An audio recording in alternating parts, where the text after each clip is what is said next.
Esa sensación. Seguro que la conoces. Estás en un grupo de Facebook buscando consuelo y de repente la pregunta del millón. Alguien que haya hecho el examen de historia social me cuenta su experiencia. Es un clásico, ¿verdad?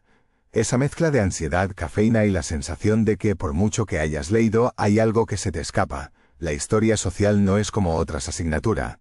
Aquí no basta con memorizar. Aquí hay que conectar puntos que a primera vista parecen no tener nada que ver. Pero tranquilo, no estás solo. Hoy vamos a desgranar qué es lo que realmente se esconde tras esos exámenes que tanto miedo nos dan. Y lo más importante, ¿cómo puedes superarlos sin perder la salud mental? Quédate, porque esto no va solo de aprobar, va de entender por qué somos como somos hoy en España. Durante mucho tiempo la historia era cosa de reyes, batallas y grandes héroes. La llamábamos la historia de bronce. Pero la historia social llegó para cambiarlo todo. Dijo un momento, ¿y la gente corriente? ¿Qué pasa con los que no salen en los libros de texto?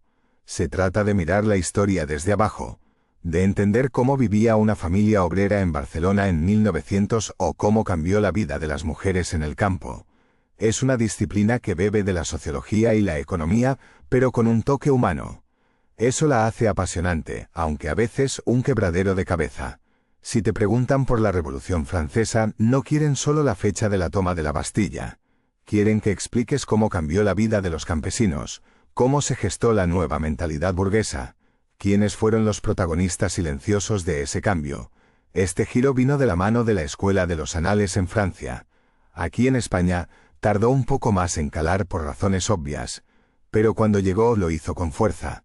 Estudiar historia social hoy es, en gran medida, estudiar la historia de nuestras propias familias. En España, hacer un examen final de historia social es un rito de iniciación. Da igual que sea en la Complutense, la UNED o la Universidad de Sevilla. El ambiente es el mismo. Pasillos con olor a papel viejo, gente repasando a última hora. Y ese rum rum constante de dicen que el año pasado preguntaron lo de la Segunda Internacional. Aquí te sueltan una hoja en blanco y una pregunta de desarrollo. Nada de tests. Y ahí es donde te entra el tembleque. No hay examen de historia social sin su ritual previo, horas de biblioteca, apuntes compartidos, fotocopiadoras echando humo. El examen es una carrera contra el reloj. Tienes 2 horas para volcar meses de lecturas, la mano te acaba doliendo, y de repente te das cuenta de que has pasado demasiado tiempo en el siglo XIX, pero hay temas recurrentes. Digamos que son los sospechosos habituales. Si los dominas tienes mucho ganado. Primero, la revolución industrial y sus consecuencias. No te quedes en la máquina de vapor. Habla del éxodo rural, del hacinamiento en las ciudades, de cómo el reloj de la fábrica cambió el ritmo de vida. Segundo, el movimiento obrero. Este es el plato fuerte en España. El anarquismo, el socialismo, la UGT, la CNT. Tienes que entender por qué el anarquismo tuvo tanta fuerza aquí. No es solo historia política, es una cuestión de estructura agraria y desesperación social. Tercero, la cuestión social. Un término antiguo que significa, ¿qué hacemos con los pobres para que no haya una revolución? Aquí entran las primeras leyes sociales, la creación de instituciones para mejorar la vida de la gente. Y por último, el papel de la mujer. Por fin es un tema central, el acceso al trabajo, el sufragio femenino. Cómo las guerras mundiales, aunque España fuera neutral, cambiaron radicalmente el rol de la mujer en la sociedad. El movimiento obrero, por ejemplo, no es solo una lista de siglas. Es la historia de gente que se jugaba la vida por una jornada de 8 horas. Si en el examen logras transmitir esa tensión social, esa lucha por la dignidad, tienes al profesor en el bolsillo. Hoy en día, tenemos herramientas digitales que nos facilitan la vida. No me refiero a que la inteligencia artificial te haga el examen. Claro, pero sí a usar la tecnología para organizar el caos, crear cronologías interactivas, usar bases de datos. A veces, un gráfico te aclara más que 3 capítulos de un manual denso.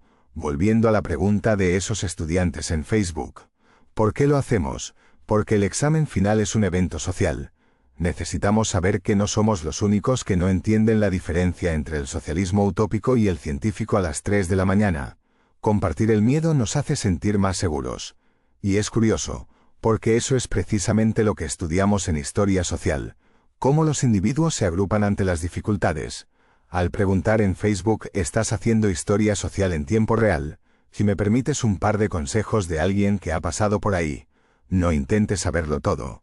Es imposible. Céntrate en entender los procesos. Si entiendes por qué hubo una crisis, podrás deducir las consecuencias. Cuida la redacción. Cómo cuentas las cosas importa mucho. Usa conectores, estructura bien los párrafos.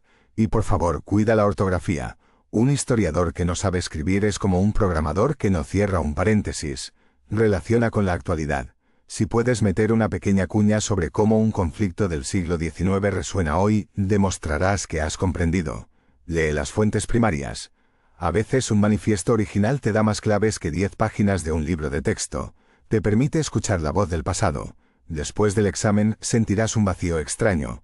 Pero algo habrá cambiado. Estudiar historia social te cambia la forma de mirar la calle. Ves Madrid o Bilbao, sus edificios, sus placas y empiezas a ver las capas de historia.